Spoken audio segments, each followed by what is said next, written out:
Bueno, este, espero que todos estén muy bien. Les debió haber llegado la nota del proyecto de análisis. ¿Les llegó por mensaje? Hola, profe, buenos días. Sí, a mí me llegó la nota. Perfecto, muchísimas gracias. ¿A todos los demás les llegó? Vamos para que me confirmen para... Sí, profe. Bueno, cualquier cosa, si después quieren como hablar del proyecto y eso, pues podemos organizarnos en otro momento que no sea de la clase.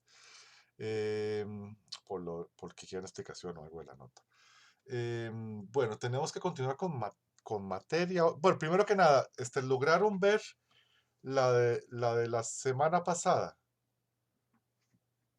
Yo había dejado una clase grabada y sobre notación gráfica y sobre música aleatoria y eso, ¿lo pudieron ver?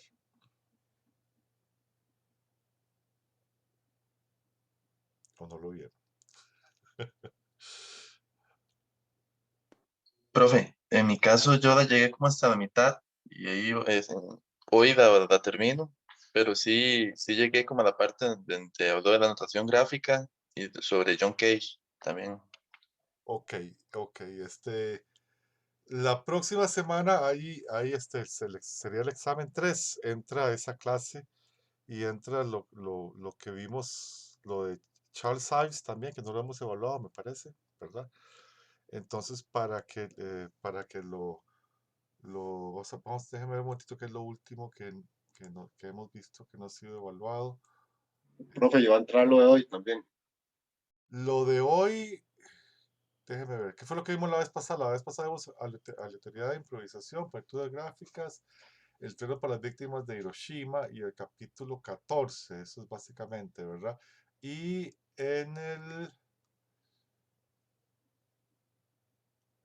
¿cuándo fue que vimos lo de...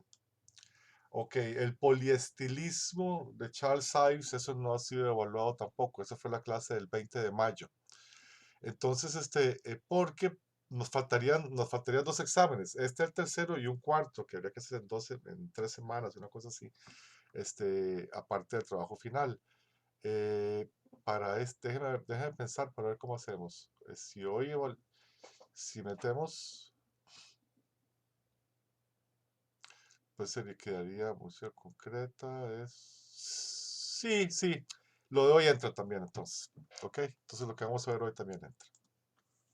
Aunque todavía quedaría la clase, la próxima clase estaría bastante, bueno, está lo de música concreta, música electrónica, espectralismo y eso, pero yo quiero ver también lo de música latinoamericana y silvestres revueltas y esto que no lo logramos ver y tengo que meter en algún momento, probablemente sea en la próxima clase, para poder tener ese examen. Entonces para el 1 de julio, y si se ven, ya yo lo puse en mediación virtual, pero el 1 de julio dice ahí examen número 3. Todavía no he colgado, obviamente, el examen como tal, pero la próxima semana hacemos el examen número 3, entonces, que son el 12.5 de la nota. Ok, entonces, y entraría Charles Ives, lo de, lo de, lo de música aleatoria, improvisación y música gráfica, que es la clase pasada. Eh, Ahí vimos la obra también. Si ustedes tienen la partitura para que la revisen y todo eso de lo que es el treno para las víctimas de Hiroshima, de Penderecki, ¿verdad? Y en la clase de pasada, yo les había dejado el video, ahí vimos varias obras. La, pero la antepasada, la anteantepasada, que fue la que vimos de Charles Ives, ahí lo que vimos fue eh, ¿cómo se llama? El, eh, eh, la pregunta sin respuesta de Charles Ives, que es una obra muy importante. Y todo lo que se habló alrededor de eso. Y eso sería lo que se valoraría más lo de hoy. Hoy vamos a ver el tema del serialismo integral, que en realidad es algo que es, este, que es un poco una continuación de lo que es el dodecafonismo, y veríamos lo que es minimalismo y post-minimalismo. ¿Ok? Entonces, vamos a ver acá. ¿Alguna duda sobre lo que acabo de decir? Todo claro, todo claro. Igual después les envío, lo escribo ahí bien, que es lo que, todos los puntos que entren, entonces hago una carta, seguramente al final, fin de semana, o principios de la próxima semana. Ok. Entonces, sorry. ¿Todos pueden ver la pantalla? Sí, Sí, profe. Bueno, bien. Ahí le voy haciendo como una lectura rápida de esto, ¿verdad? Esa lectura por encima, no voy a traducirlo todo, pero para que a ustedes les quede claro un poco qué es qué es lo que se está hablando ahí. En la introducción se habla de que después de 1945 hay dos grandes desarrollos que se dan en la música, ¿verdad? En la música académica, obviamente, ¿verdad? Que tienen que ver con los principios de la música electrónica, dice que ahí que es lo que tiene que ver con el capítulo 12, eso veremos, veremos algo de eso la próxima semana. Y, y el otro sería el desarrollo y diseminación de lo que sería la técnica serial, pero ya no aplicada solamente a las notas, sino que aplicada a otros parámetros de la música, o sea, o a la mayoría de los parámetros musicales, ¿verdad? Entonces, esos son los dos grandes desarrollos después de la Segunda Guerra Mundial, y tiene que ver con razones, o sea, nuevamente muy parecidas a los desarrollos de lo que es todos los movimientos abstractos y expresionistas alrededor de la Primera Guerra Mundial, y básicamente es con una generación completamente desilusionada de la producción, sea que frente a la guerra, frente a la atrocidad humana, ¿verdad? 70 millones de muertos, ¿verdad? No sé si ustedes pueden meterse en la cabeza ese número, ¿verdad? 70 millones de muertos hubo en Europa en la Segunda Guerra Mundial. Imagínense, eso es, este, ¿cuántas veces? 14 veces Costa Rica de población, ¿verdad? De muertos en la Segunda Guerra Mundial. Y claro, los intelectuales europeos estaban eh, de alguna manera con un repudio frente a esa civilización que había creado eso. Y eso implicaba un rechazo también a las formas artísticas, ¿verdad? Que no habían logrado de alguna manera avisar lo que iba a pasar, ¿verdad? Este, pararse frente a eso. Entonces, hay una búsqueda de manifestaciones y un rompimiento con las estéticas anteriores muy violento, ¿verdad? Que afectó sobre todo a los países de Europa. Por eso es que la vanguardia y el modernismo exacerbado es algo que es relacionado muchas veces con Europa y con Estados Unidos en las partes académicas, ¿verdad? Pero que no se reparte por otras partes del mundo de igual manera, ¿verdad? Justamente porque esa es esta experiencia, ¿verdad? De rechazo a una cultura hegemónica que había creado grandes obras de arte y grandes obras intelectuales y todo esto, pero que entre ellas produjo su propia autodestrucción, todo eso estaba en cuestionamiento, ¿verdad? Entonces, esta segunda camada de vanguardistas es todavía más virulenta y más exacerbada contra todo lo que había ocurrido antes, ¿verdad? Por eso vimos la semana pasada esto de la música aleatoria inclusive la anulación del compositor como como un ente creador. O sea, de alguna manera, John Cage está negando la función del creador, ¿verdad? Y partiendo de que lo único que es el momento, de la filosofía y todo esto que él propone, ¿verdad? Entonces, el,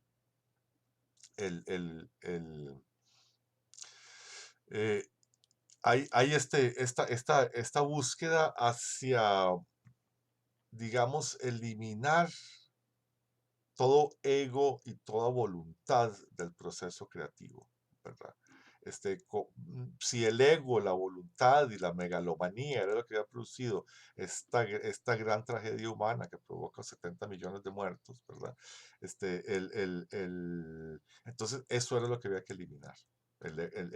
Entonces, irse a maneras de composición más automáticas, ¿verdad? O más inmediatas o del momento, como es todo lo que tiene que ver con la música aleatoria, ¿verdad? O en el sentido de Cage, ¿verdad? Obviamente, cuando vieron o cuando lleguen a ver lo que hace Penderecki, lo que hace Penderecki está súper controlado, ¿verdad? Es una forma, inclusive hasta en algún momento hay una fuga y todo en el terreno para las víctimas de Hiroshima, ¿verdad? Es una estructura súper controlada, dentro de la cual hay procedimientos aleatorios, pero la estructura como tal es muy controlada en el caso, por ejemplo, de Penderecki y de muchos autores que trabajan eh, o sea, con esas estéticas, ¿verdad? En las cuales el, el, el ejecutante se vuelve de alguna manera co-creador, ¿verdad? Y si lo piensan, y disculpe que estoy refiriéndome también a la vez pasada, pero es como porque son como las dos caras de una misma moneda, ¿verdad? Tanto el serialismo y esto como lo aleatorio, y todas dos caras de una misma moneda, ¿verdad? Este, el, el, esta búsqueda de estos procesos, esta búsqueda de la participación del creador, perdón, más bien del intérprete como co-creador, de la participación del intérprete en la producción, en la escogencia de qué es lo que va a sonar, eso ha sido parte de la historia de la música a través de todos los tiempos, en realidad. ¿Ok? Esta idea de que el compositor es el que define todo, y esto, por ejemplo, ni tan siquiera era parte de lo que el oficio de- en la época de Bach o anterior a Bach. Bach escribe varias obras, incluyendo el arte de la fuga, y él nunca dice cuáles son los instrumentos que van a tocar eso, ¿verdad? Es música, comillas, abstracta, sin instrumentación. Y se puede ejecutar de muchas maneras. Tampoco pone muchos tempos, Bach, ¿verdad? Entonces el intérprete, y cuando nos vamos a ornamentación barroca y todo eso, ¿verdad? Händel esperaba que las arias que él escribía, todos tuvieran, cuando llegaba el da capo, estuvieran ornamentadas. Él nunca esperaba que se ejecutara la misma melodía otra vez, ¿verdad? Porque era parte de una tradición en la cual el intérprete improvisaba en base a ciertas cosas, ¿verdad? Como nosotros entendemos que improvisan, digamos, en el jazz o en la música latina, o un pregonero que está pregoneando en una salsa, ¿verdad? Entonces, todas estas cosas, esto de participación del intérprete, es una reacción lógica a este compositor que todo lo decide, ¿verdad? Y eso con respecto a la clase pasada, a lo de la aleatoriedad. Pero aquí estamos en el otro espectro. Esta es la otra cara de la moneda. Aquí llegamos a un momento en que el compositor escribe absolutamente todo y todo lo define, pero trata de anular su propia voluntad en el proceso, o no su propia voluntad, sino trata de automatizar estos procesos, ¿verdad? Y convertirlos en algo más racionalizarlos para quitar ¿qué? Quitar el ego de por medio, quitar la megalomanía, quitar todo eso nuevamente. Y lo pongo en este contexto, del posterior a 1945 y todo eso, y hablo de ego y megalomanía, toda esa cuestión, porque justamente son las preguntas, digamos, estéticas que se están haciendo los compositores, ¿verdad? Son las preguntas, son las razones por las cuales llegan a esto, ¿verdad? Ok. Entonces, hay algo muy interesante que ocurre y tiene que ver con la emigración, ¿verdad? De muchos grandes compositores europeos hacia Estados Unidos y a dar clases en las grandes universidades norteamericanas. Por ejemplo, en UCLA, en California, daban clases en la misma facultad, aunque nunca se hablaron, Schoenberg y Stravinsky, ¿verdad? Y esto hace que, y no solamente Schoenberg, sino que varios autores, de hecho, Bevern y Alban Berg nunca emigran, mueren, Berg antes de la guerra, y Bevern en la guerra, ya como unos compañeros de ustedes contaron, un soldado norteamericano le pegó un balazo por equivocación, pero le pegó un balazo y lo mató, ¿verdad? Él no era soldado ni nada, él se había salido a su balcón a fumarse un cigarrillo, algo así. Entonces, Schoenberg, pero un montón de gente que también conocía el dodecafonismo, entonces se va para Estados Unidos y empiezan a dar clases allá, y el dodecafonismo se convierte en, como decir, la última moda académica, ¿verdad? Porque es una cosa, y además en un mundo, este mundo de la Segunda Guerra Mundial y posterior, muy positivista, muy basado en números y en cosas y en medir y contar y todo ese tipo de cosas muy dentro de una filosofía muy pragmatista y positivista, ¿verdad?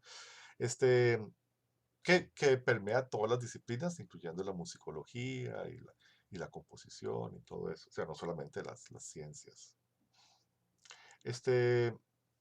Para muchas de las personas de las nuevas generaciones que están estudiando dodecafonismo, les parece que Schoenberg no había llevado su idea a todas sus consecuencias.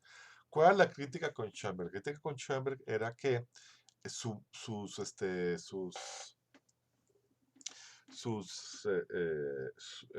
trabajo armónico, melódico, era completamente novedoso, ¿verdad? En el sentido de emancipación de la disonancia, ¿verdad? Utilización constante de los 12 tonos, ¿verdad? Pero que su manera de utilizar el ritmo y su manera de frasear eran completamente románticas y postrománticas. Entonces, de alguna manera, era vino viejo en nuevos barriles, ¿verdad? O sea, era lo mismo, solo que con un nuevo envase, por ponerlo de alguna manera. Le cambiaban el envase a la cosa, pero seguía siendo en el fondo, seguía manteniendo esta subjetividad romántica, que se reflejaba en el fraseo y que se reflejaba en las formas como un todo y en el tipo, digamos, de expresión que se podía extraer de eso. No así con el caso de Bevern, ¿verdad? Y los que trabajaron Bevern, los y las que trabajaron Bevern vieron que la estética beverniana es de construcción de estructuras y de frases, es muy diferente a lo que uno está acostumbrado a pensar, ¿verdad? Tiene más que ver como con figuras abstractas y formas de cristales y cosas así, ¿verdad? Alguien aquí estudió, sí trabajó Bevern, ¿verdad? Yo con Marian y con Rachel habíamos hecho el análisis del concierto para nueve instrumentos. Claro, y estaría de acuerdo con eso que estoy diciendo, de su construcción de frases, digamos. ¿Cómo lo escribiría usted si tuviera que escribirlo de alguna manera, esa música, Carla? Bueno, en el caso de eso sí era como muy, como al estilo puntillista, pero sí, no sé si estoy de acuerdo con lo que usted acaba Sí, de decir. Ujú. sí, cuando uno lo analiza, cuando uno lo escucha, cuando uno entiende ese lugar, uno lo que ve es como un diseño, ¿verdad? Un diseño muy interesante. De un segundito, por una cosa.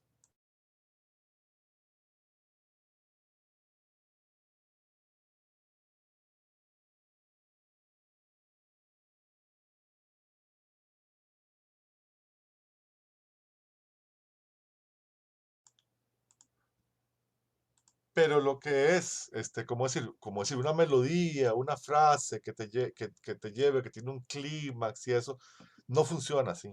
Funciona diferente. Genera su expresividad desde otro lugar, ¿verdad? Desde un lugar más abstracto, ¿verdad? De alguna manera, ¿verdad? O, por eso es que bueno, por lo menos yo lo relaciono como con figuras abstractas y como construcciones como de cristal y cosas así, ¿verdad? Como uno ve esos diseños, ¿verdad? Bueno, entonces, cuál es la idea entonces de las nuevas generaciones? Y esta idea nace no simultáneamente, casi simultáneamente a los dos lados del Atlántico, ¿verdad? Con autores muy jóvenes, muy radicales, muy iconoclastas, ¿verdad? Y la idea va por el lado de la serialización total, ¿verdad? Entonces vean aquí abajo, en la página aquí donde dice, pueden ver mi mouse, sí, chicos, chicas. Sí, profe. Dice Total Serialization, ¿verdad? Entonces, la serialización total, el control total, serialismo generalizado y el término serialismo integral. Todos esos términos en realidad se están refiriendo a lo mismo, ¿verdad? Y es esta idea de llevar los procesos matemáticos seriales de la creación de la matriz, ¿verdad? Al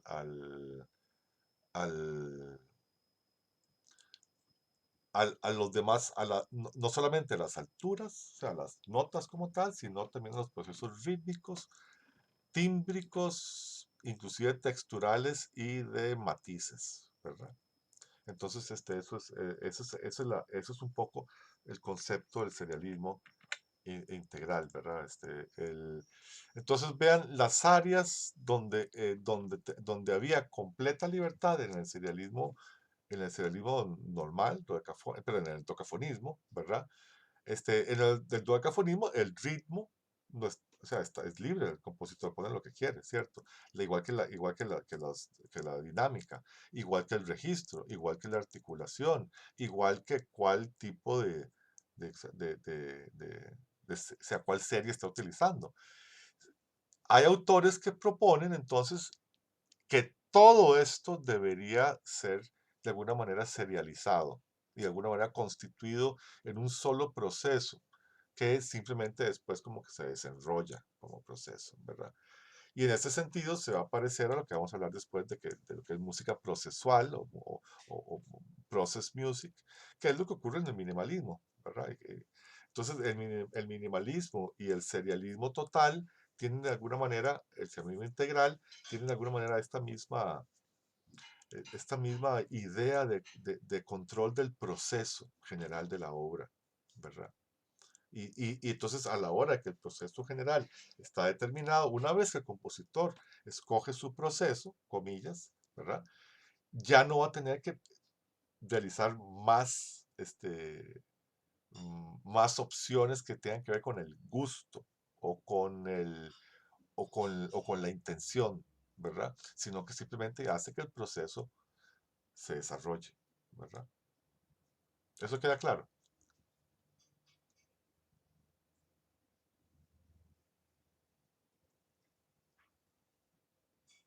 ¿Están ahí?